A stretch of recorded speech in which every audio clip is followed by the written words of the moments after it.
chegando agora na rua do Poste Doido. Vamos ver se ele vai apagar. Vai ver que hoje não vai.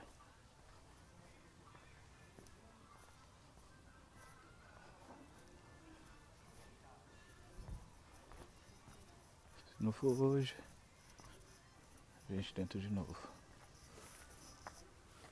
Já era pra ter apagado. Olha, tô te falando. Na hora que eu acabei de falar.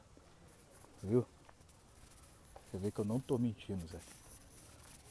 Agora eu acabo de passar e vai acender de novo. Olha, tô te falando. Ô Zé, parece macumba. É toda vez que eu passo aqui acontece isso. É estranho ou não é? Você vê que eu não tô brincando. Todo dia que eu passo aqui, independente do horário, isso acontece.